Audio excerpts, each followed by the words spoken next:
తపనోడుప అనటం చేత, తపనోడుప మండల అన్నాం కదా, తపనోడుప అంటే ఏంటి చేత, తపనోడుప అనటం చేత మిథున బిందు ప్రభలు. తపనోడుప అంటే వారి ఇద్దరి యొక్క ప్రభలు.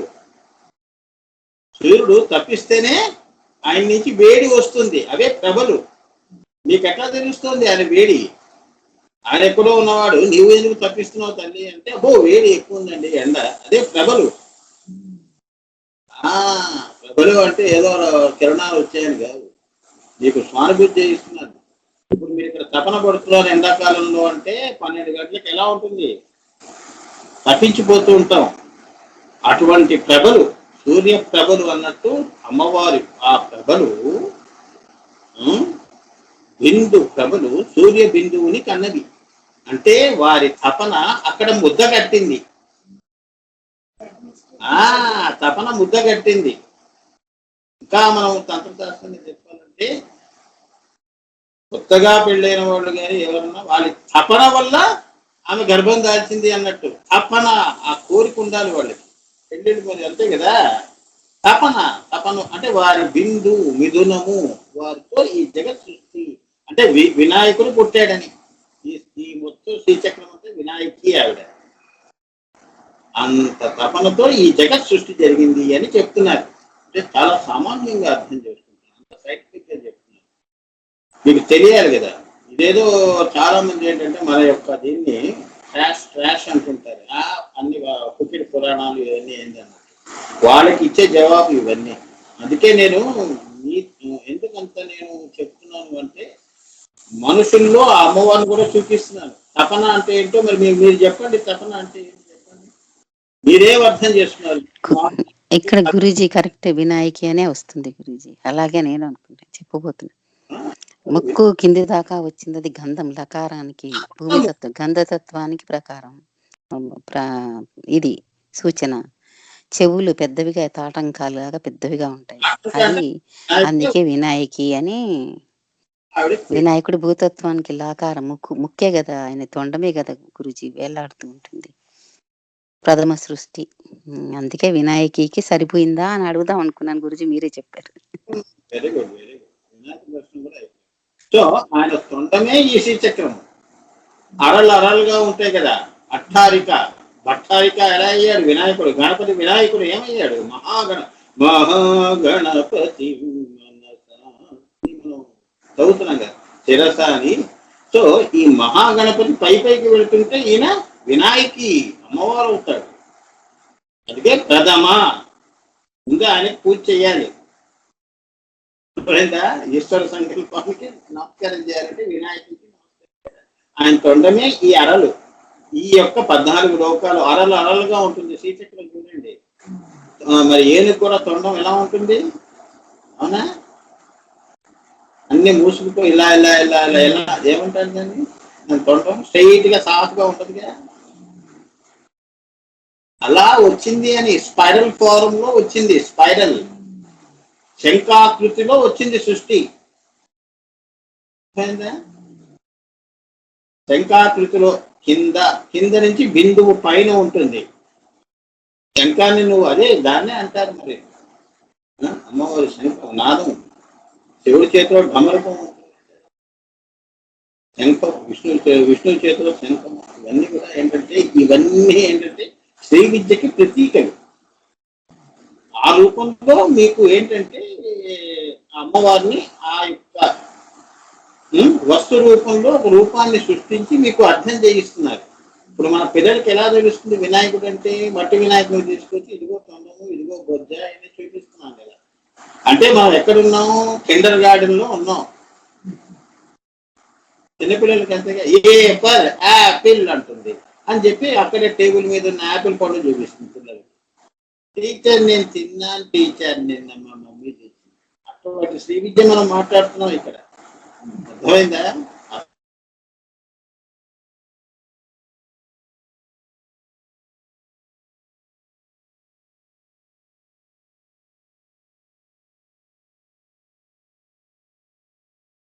అబ్బాయి డాక్టర్ కావాలి అంటే ఈ యాపిల్ ఏం తెలుసుకోకుండా వాడు డాక్టర్ లోహిత శుక్ల కృష్ణం అంటే లోహిత శుక్ల కృష్ణం అంటే బిందు స్కంద ప్రతిస్పందములన్నీ కూడా కృష్ణ బిందువుగా రూపొందినవి. అందుకే నీలము, అందుకే నీలకృష్ణుడు, ఆయన నీలకంఠుడు శివుడు. అదంతా బొంటి దగ్గర బ్లూగా ఉంటుంది కదా, అలా చూపిస్తారు బొమ్మల్లో. మనం బొమ్మల దగ్గర అయిపోవడం లేదు, మన తత్వం వేరు, మన పరతత్వం అర్థం చేసుకోవాలి. మన లోతుల్లోనే మనకు తెలుస్తుంది. అక్కడికి వెళ్తే ఆ ప్రదేశం అంతా అలా కనిపిస్తుంది. ఆ ప్రదేశం అంతా, అందుకే కృష్ణుడు విశ్వరూప దర్శనంలో నీలాకాశాన్ని చూపించాడు. ఇది ఇక్కడ చెప్తున్నాడు ఏంటంటే అర్జునుడికి, లోహిత శుక్ల కృష్ణం అంటే బిందు స్పంద ప్రతిస్పంద అన్ని కూడా కృష్ణ బిందువుగా రూపొందినవి. ఆయన హ్రీంకారం ఆయన ముఖము చూసినప్పుడు, ఇప్పుడు జయశ్రీ గారు వేస్తున్న బొమ్మలంతా వాడికి ఇది విశ్వమంతా కూడా ఒక ఆకృతి, అంటే ఆకారాన్ని నిరాకారము ఆకృతిగా కృష్ణుడు అలా నిండి ఉన్నాడు అని తెలిసింది. నిరాకారంగా, ఆకారంగా కాదు. ఆలోచన చేస్తే అలా ఉన్నాడు అంతే కదా. ఆ ఆకాశమే ఉంది కాబట్టి నేను భూమి మీద నిలబడగలిగాను, ఆ దయ ఉంది కాబట్టి నువ్వు ఉన్నావు అని చెప్తున్నారు కృష్ణుడు. మండల అంటే వివర్తమాన బ్రహ్మరూపం. బ్రహ్మ వైభక్త పురాణం ఉంటుందా? అది చదవండి అమ్మా అందరూ, నా దగ్గర ఉందమ్మా. బ్రహ్మ వైభక్త పురాణం అని కొద్దిగా శ్రమించారు, చాలా కథల రూపంలో చెప్పారు. మీకు ఇది నేను చెప్పింది విని ఆ పురాణాలు చదవండి. నేను ఎక్కడెక్కడ చదవమన్నానో అవి చదువు, నా దగ్గర నేను కొనుక్కున్నాను. బ్రహ్మ వైభక్త పురాణం చూశాను, కూడా ఆయన విభక్తం ఎలా పొందాడు. ఇంతవరకు కళ్ళు చూస్తున్న వాడికి ఒక్కసారి విభక్తం. బ్రహ్మ వైభక్త పురాణం ఎక్సలెంట్, అలానే భవిష్యత్ పురాణం, అన్ని పురాణాలు ఉండాలి మన ఇంట్లో. అన్ని శ్రీ విద్యాంతర్గతంగా మీరు దృష్టితో చదవాలి. అక్కడ నేను చెప్పినవన్నీ అమ్మవారు అక్కడ సర్టిఫై చేస్తుంది, అనుభూతి చేస్తుంది. ఆ గురువు నాకు తెలియదు, ఇదంతా వివర్తమాన బ్రహ్మరూపము అంటే మిగిలిన శ్రీచక్ర ప్రభ, ఈ సూర్యుడి దగ్గర నుంచి ఇదంతా ప్రభ అంటే ఈ ప్రభలు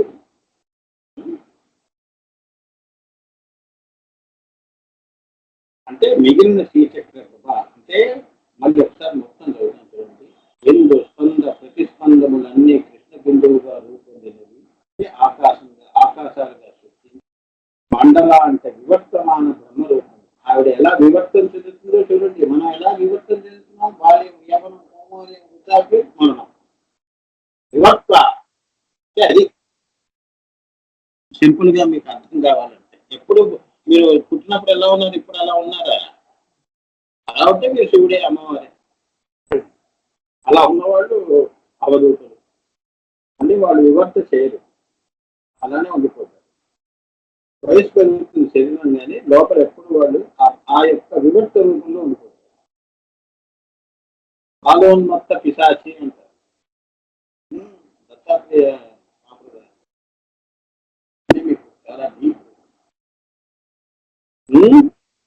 అంటే మిగిలిన శ్రీచక్ర ప్రభ తానుగా, నేను ఎప్పుడు చెప్తుంటాను చూడమ్మా, నీవుగా ఉండమ్మా, నీలో నీవుగా ఉండమ్మా, తానుగా ఉండమ్మా. నేను చెప్పాల్సింది దాని అర్థం ఏమిటి? పూర్ణమద పూర్ణమిదం పూర్ణముదచ్యతే పూర్ణస్య పూర్ణమాదాయ పూర్ణమేవ అవశిష్యతే అన్న రీతిగా లలితా పరమేశ్వరుని ఉపాస్యము చేసుకోవాలి. సున్నానే శ్రీచక్రంగా వచ్చింది.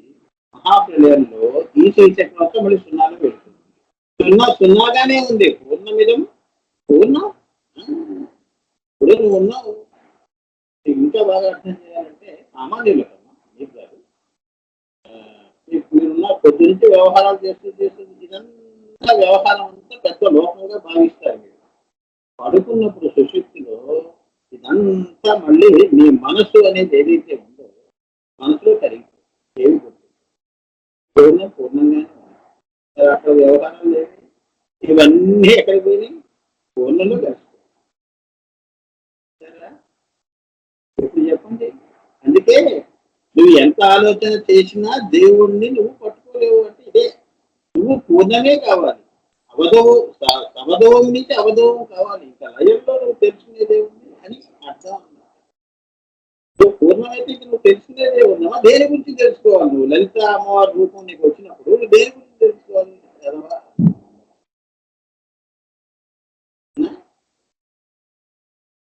నీ నుంచే వచ్చిన సృష్టి గురించి మళ్ళీ ఎందుకు? అదంతా నా మాయ. నువ్వు ఉన్నావు, నేను నీడ ఉంది, చెయ్యిలా అంటే నీడ కూడా చెయ్యిలా అంటుంది. ఆ నీడే వచ్చి నీలో కలిసిపోతే నీడ వేరు నేను వేరు అని ఏడుస్తావు ఎందుకు? మళ్ళీ ద్వైతం. సింపుల్, నువ్వు సింపుల్ భాషలో చెప్తున్నా. ఏ విద్య ఏమి లేదు. మళ్ళీ నువ్వు పూర్ణమదం పూర్ణం అనేది మధ్యాహ్న పనులు నీడెక్కడ ఉంటుంది? అభిజిత్ లగ్నం ఆ టైంలో నన్నెత్తి మీద సూర్యుడు ఉంటాడు. నీడ కూడా కనిపించదు. ఏమైంది? వ్యవహారాలు ఏమైంది? లోకం ఏమైంది? నీలో కరిగిపోయింది. పూర్ణమిదం పూర్ణమదం మిదం పూర్ణమిదం పూర్ణమదచ్యతే పూర్ణస్య పూర్ణమాదాయ పూర్ణమేవ అవశిష్యతే. ఆయన ఇదంతా అమ్మవారి ఫల, ఈశ్వరుడి యొక్క సంకల్పం. ఇవాళ నుండి రేపు ఉండదు, కాలము ఉండదు, దేశము ఉండదు, చైతన్యం ఉండదు, అణువులు ఉండదు. అణువుల మధ్యలో ఉన్న శక్తి కూడా అంతా కూడా విచ్ఛిన్నం చేసేసి మన శక్తిని అంతా గుంజేసుకుంటుంది. పూలల్లో దారాన్ని గుంజేసినట్టు గుంజేస్తుంది. పూలన్నీ విచ్ఛిన్నమైపోయి మళ్ళీ శూన్యంలో కలిసి సున్నా. చివరికి ఏం మిగిలింది? 1, 2, 3, 4 చెప్పాను గురువు గారు. అవన్నీ ఎక్కడికి పోయారు? సున్నానే. ఇండియన్స్ అంత గొప్ప వాళ్ళమ్మా, సున్నాకి అంత ప్రాధాన్యత ఇచ్చారు. అందుకే ఇంగ్లీష్ వాడు నోరు చూసుకొని ఒప్పుకోడు. చాలా గొప్ప సున్నా. జీరో, వితౌట్ జీరో తెలిసిన సంఖ్యలు ఎక్కడ ఉన్నాయి? అంటే ఎప్పుడు శూన్యమే ఉంటుంది. మహాశూన్యమే. శివుడు నిరాకారంగానే ఉంటుంది అన్న రీతిగా లలిత పరమేశ్వరుని ఉపాస్యం చేసుకోవాలి. ఆ దృష్టి పెట్టుకుని అమ్మవారికి పువ్వు వేయండి, ఆ అమ్మవారికి కుంకుమార్చన చేయండి, ఆ అమ్మవారికి గంధం రాయండి, ఆ అమ్మవారికి సెంట్లు కొట్టండి. పిచ్చి సెంట్లు కావు, అమ్మవారికి అమ్మవారు ఆ మంగళసూత్రాలకు రాయండి, గంధం రాయండి.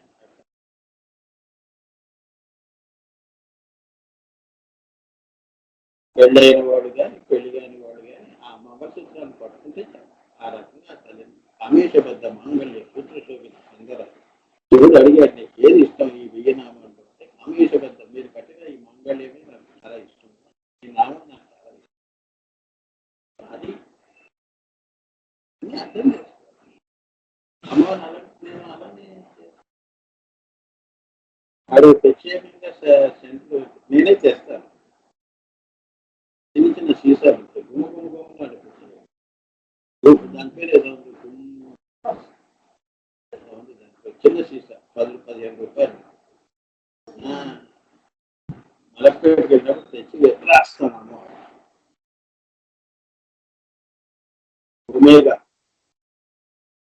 ఉమేగా అని అర్థం. 15 రూపాయలు అన్ని చేస్తాను. లైట్గా అదంతా మాంగళ్యం ఆ గుంటి దగ్గర అందము బొట్టు అన్నీ కూడా చేసి అమ్మవారు అలా ఏంటంటేనన్న అలా మనం అవి ఆరాధించామంటే అమ్మ దగ్గర ఉన్నట్టు. అమ్మ మనం అన్ని గోడంతో వింటుంది.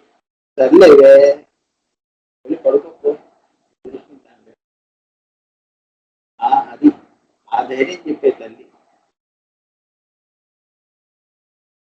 అందరూ భక్తులు చేసేది నారద భక్తి సూత్రాలు చేస్తే ఆ తల్లి సంతోషం. ఆవిడ గంధస్వరూపం కదా.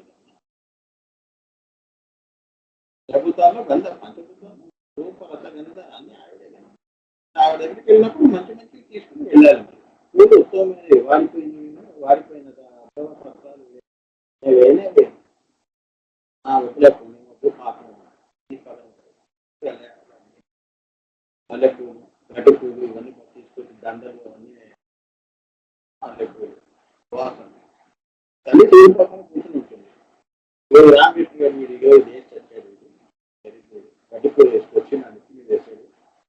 ఇంటి వీడికి చేద్దాం, వీడికి కాలంగా వస్తుందా, వీడికి వచ్చి జనం ఏనుగులో చేద్దాం. అవునా? అందుకే అమ్మ నాకు 2 మల్లెపూలు ఉన్నా ఆ 2 అమ్మవారి దగ్గర మాంగళ్యం దగ్గర పెట్టి వచ్చేస్తా, శివుడికి తాకించి ఆవిడ దగ్గర పెడతాను. నేను వేయట్లేదు తల్లి, శివుడికి తాకించాను, నాన్న వేస్తున్నాను అంటే భక్తి సూత్రం. ద్వైతంలో నుంచి అద్వైతంలోకి వెళ్ళిపోవాలి. కొత్తలో అలా చేసేవాడు, అది చిన్నప్పుడు ఏం కాదు. శ్రీ విద్య, అమ్మవారి దయ, పూల దయ వస్తున్న ముందు ఇలా ఉండేవి నా భావాలు. ఇప్పుడు కూడా అవే అలవాటు ఎక్కడ. సో ఈశ్వరము ఈశ్వరంగానే ఉన్నది. పూర్ణమాదాయ పూర్ణమేవ అవశిష్టది అన్న రీతిగా లలితా పరమేశ్వరుని ఉపాసన చేసుకోవాలని చెప్పాను కదా ఇప్పుడే. సో ఈశ్వరం ఈశ్వరంగానే ఉంది, ఆవిడేం కదలలేదు. ఆవిడ జస్ట్ చెయ్యి తీసి మళ్ళీ చెయ్యి వెనక్కి తీసుకుంది అంతే. ఆవిడ ఎలా ఉందో అక్కడే ఉంది, ఆవిడ పూర్ణంగానే ఉంది. ఆవిడకి నువ్వు సంఖ్య చెప్పలేవు, 5వ దేవత 6వ దేవత అని అనేకం ఇప్పుడు మీరు చెప్తున్నారు కదా. కాళీ అమ్మవారు గొప్పది, ఈ అమ్మవారిని తక్కువ అని ఇలా మీరు చేస్తున్నారే, అన్నీ కాదు. నేను ఎప్పుడూ పూర్ణమే అంటాను. అల్లాహ్ మాలిక్ ఉన్నది ఒక్కటే. ఏకం సత్విప్రా బహుధా వదంతి. ఎవ్వరు మీరందరూ అనుభూతిలో కానీ, జ్ఞానంలో కానీ, సానుభూతుల్లో కానీ, మీరు యోగి కానీ, జ్ఞాని కానీ, భక్తి కానీ ఏదైనా కూడా ఇక్కడికి వస్తే మటుకు మీకు సున్నానే మిగులుతుంది. అదే నీ సాహిత్యము అన్నప్పుడు ఇక్కడ మరి ఎన్ని మతాలు ఎందుకయ్యా, ఎన్ని ఆలోచనలు, ఎన్ని కాన్సెప్ట్స్ దేవుడికి. నీకు చెప్తే నన్ను అంత మాట అంటావా అంటావు. అవునా? అవునా? మరి నీ గురించి నేను చెప్పనా? మరి అమ్మవారి గురించి నువ్వు అలా చేస్తున్నప్పుడు అది పాపం కాదు, దైవ దోషం. మన గురించి కూడా అంతే కదా. మీరు నన్ను మంచివాడు అన్నప్పుడు నీకు నేను చెడ్డవాడిని ఎలా కనిపించానయ్యా? నేనేంటో తెలుసా, నాకు ఎంత మంచి పేరు ఉందో తెలుసా? నువ్వు కై కై కై అని నేర్చుకుంటుంటాడు. కూతురు వచ్చేది చేస్తాను, రత్నాలు శివుడిలో శివతాండవం చేస్తాను. ఎందుకు ఇవి? ఏముంది, ఇంత చిన్న శ్రీ విద్యను తెలుసుకుంటే ధర్మం తనంతట తానే స్థాపించబడుతుందమ్మా. ఎవరు ప్రయత్నం వల్ల ధర్మం స్థాపించబడదు. అందుకే అన్నారు, ఏమన్నారు? ఉద్ధరే ఆత్మ అన్నారు. నిన్ను ఉద్ధరించుకుని అందరూ ఇదే ఆలోచనలో ఉంటే అందరూ మంచివాళ్ళే. మరి అది ఎందుకు ప్రయత్నం చేయరు? ఎందుకు భగవంతుడే అవతార రూపంలో వచ్చి మనకి చెప్పాలి? ఎంత మొండి, మనం ఎంత మొండివాడు. ఆయన ఇటు వెళ్ళంగానే మళ్ళీ గొడవ పడతాం. అవునా?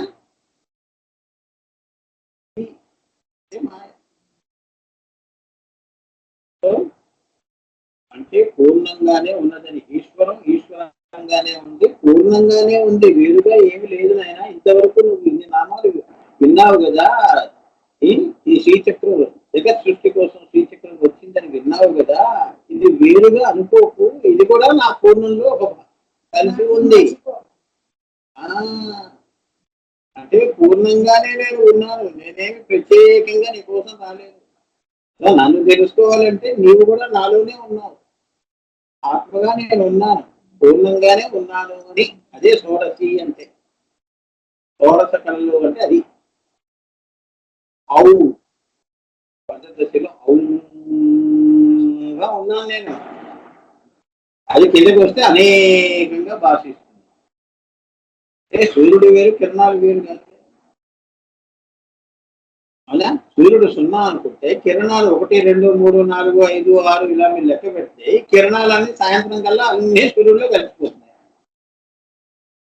పూర్ణంగానే ఉంది. సూర్యుడు సూర్యుడిలో ఉన్నాడు కానీ కిరణాలన్నీ ఎక్కడికి పోయి చాలా ఈ అనుభూతి. దీన్ని పట్టుకుని పై అనుభూతులు మీరు సాధించారు. సాధన పంచతంత్రం, జీవ సాధన, ప్రాణ సాధన, ఆత్మ సాధన, ఇలా 5 సాధనలు అనుభూతులు తీసుకున్నారు. గురువు గారు నిత్యం ఇచ్చారు, నేను డాబా మీదకి ఎక్కాను.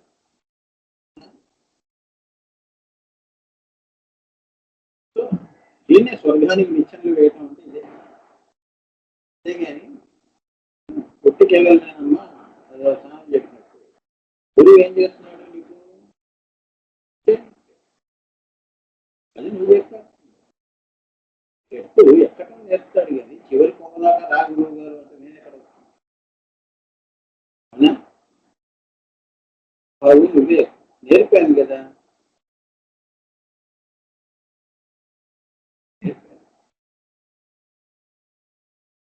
అని అందుకని సత్శిష్యులకి అటువంటివన్నీ నేర్పాలి. మెదా ఎక్కడం చేయగలం. దానికి ఉదాహరణ పిల్లి. పిల్లి జాతి ఉందా? పిల్లి. మన ఇంట్లో పిల్లి ఉంది కదా, ఇది మామ. ఏది ఈ పులులకి సింహాలకి అన్ని విద్యలు వేట దగ్గర నుంచి అన్ని చెప్పింది. 99 పట్లు నేర్పింది. వేట ఎలా వేటాడాలి, ఎలా చంపాలి, ఎలా తినాలి అన్ని కూడా గురువుగా చెప్పింది అది. కానీ చివరికి అది ఒక్కటి మనకు చెప్పలేదు విద్య. ఎందుకంటే ఇది చాలా డేంజర్ అది. దాని తత్వం నేను తెలుసు కదా. ఏమిటది? చెట్టు ఎక్కడం అనేది నేర్పలేదు సింహానికి పులులకి. ఒకసారి ఈ సింహానికి ఏమనిపిస్తుంది, బాగా ఆకలి వేస్తే ఈ పిల్లిని ఈ గురువుని తినేద్దామని చెప్పి దాని మీద పట్టాన్ని చూసింది. వెంటనే ఈ చెట్టు ఎక్కేది. గురువు గారు మీరు నాకు ఈ చెట్టు ఎక్కడం నాకు నేర్పలేదు, చెట్టు ఎక్కితే కింద పడుతుంది, నీకు ఇప్పుడు చెడు ఆలోచన ఉంటుందని చెప్పి నేను ఎప్పటికీ నా దగ్గర పెట్టుకున్నాను. అందుకే ఇప్పటిదాకా కూడా సింహాలు కానీ పులులు కానీ చెట్లు ఎక్కడం మనం ఎక్కడ చూడాలి. చెప్తున్నాం అంటే దుష్ట శిష్యులకి అట్లా, సత్శిష్యులకి కలుపుకుంటాం. నీవే నేను, నేనే నీవు అన్నది కలుపుకుంటారు. ఆ జ్యోతిని వాళ్ళలో కలిపేస్తుంది. దుష్ట అంటే వాళ్ళకి ఒక శిక్షణ అన్నమాట. దుష్ట భావన చేసే వాళ్ళకి అటువంటి శిక్షణ. ఈవెన్ సృష్టి పట్టు కూడా చూడండి, 100 పట్లలో ఒక పట్టు ఎప్పుడు చెప్పరు. మీరు చూస్తున్న స్పోర్ట్స్లలో కూడా ఎలా గెలవాలి, ఎలా ఎలా ఓడించాలి అనేది కూడా ఉంటుంది. కృష్ణుడు కూడా చేసింది అదే కదా. మరి ఇవన్నీ రాసేయాలమ్మా. అదే పెట్టుకొని ఇప్పుడు దాకా కూడా ఆ తంత్రమే నడుస్తుంది ఇక్కడ. కుటిల తంత్రం. కుటిల తంత్రం వేరు, శ్రీ విద్య వేరు.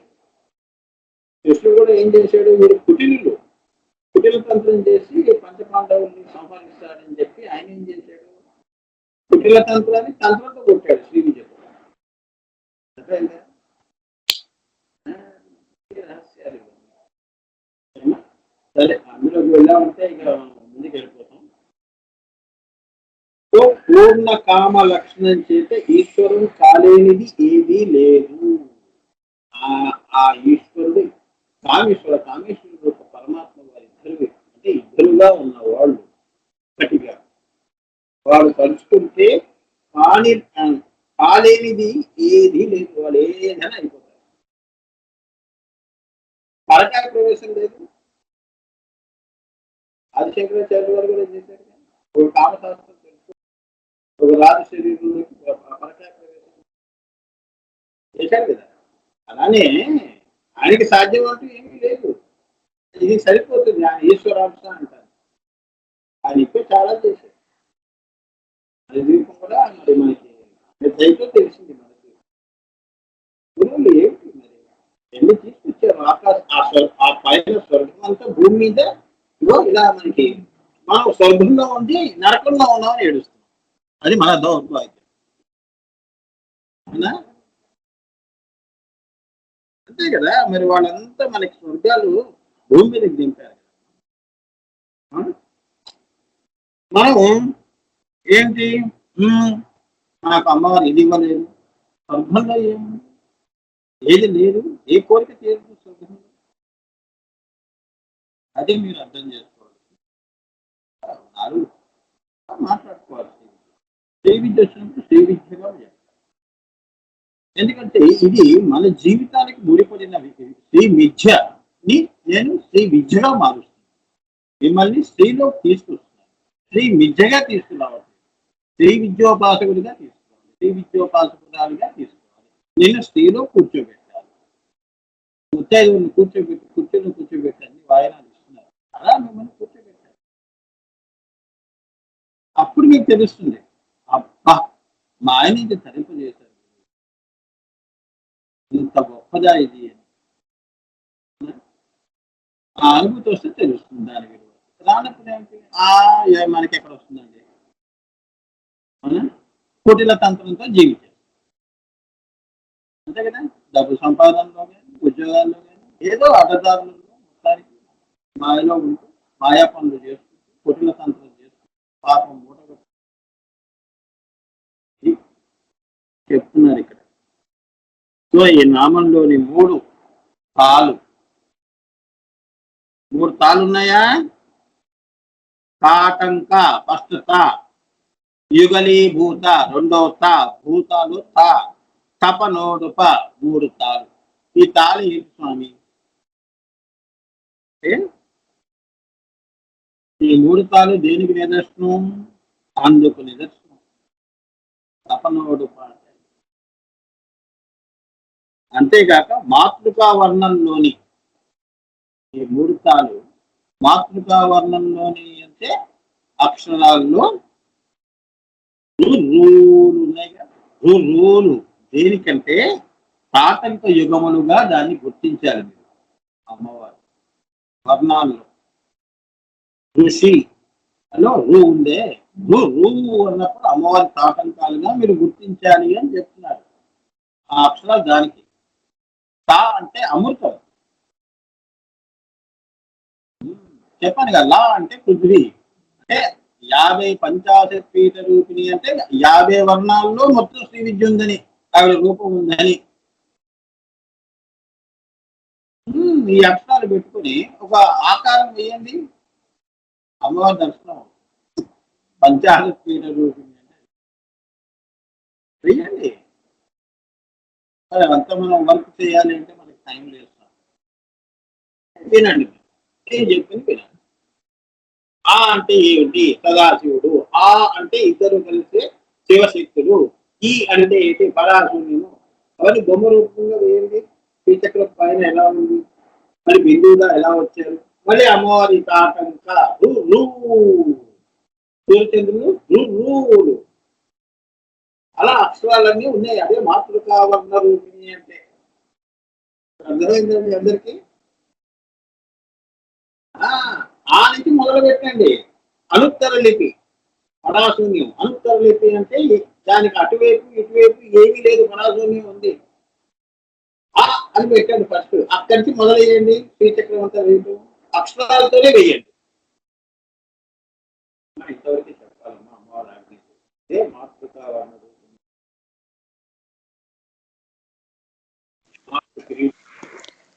అమ్మవారు నాదంగా నాదంగా తెలుస్తుంది. స్థూలాక్షరాలు వెనక దాగినంతా నాదము. అదే నమ. అక్కడి నుంచి శ్రీం శ్రీం నమ, హ్రీం హ్రీం నమ. ఓం ఇక్కడికి నామం అయిందమ్మా. శ్రీమాత్రే నమ. ఒక రావులు ఒక నామం. శ్రీమాత్రే నమ. ఈ జీవితంలో ఎంతో ఎవరు విన్నారు, ఎవరు కన్నారు, నాతో ఈ నామాలు ఇప్పుడు చెప్పినవన్నీ కూడా మీ అందరికీ, ఎవరైతే అమ్మవారు దైవాన్ని నమ్ముతున్న వాళ్ళందరూ, కుటుంబ పనులందరికీ శాంతి కోసం నేను అంకితం చేస్తున్నాను. విశ్వశాంతి కోసం, శాంతి ఆయురారోగ్యాలతో కూడా ఇప్పుడు 22 నామాలు అమ్మవారికి పూలుగా నేను పూజ చేస్తున్నాను. అందరి కోసం చేస్తున్నాను. 22 ఇదంతా పూజ కదా. అవునా? 22 వరకు పూలు వేసి 1000 పూలతో నేను మీ అందరి కోసం, విశ్వశాంతి కోసం బాగుంటాను. అమ్మవారిని చేస్తాను. ధర్మంగా జీవించాను. ధర్మం రక్షిత రక్షితి నేను లోకానికి నా దగ్గర నేనేం ఇప్పుడు నాకు కల్పించినాక అమ్మ పలుకు జగదంబ పలుకు ఆనందం. కానీ అక్షర అవతార రూపంలో మీకు చెప్తున్నారు.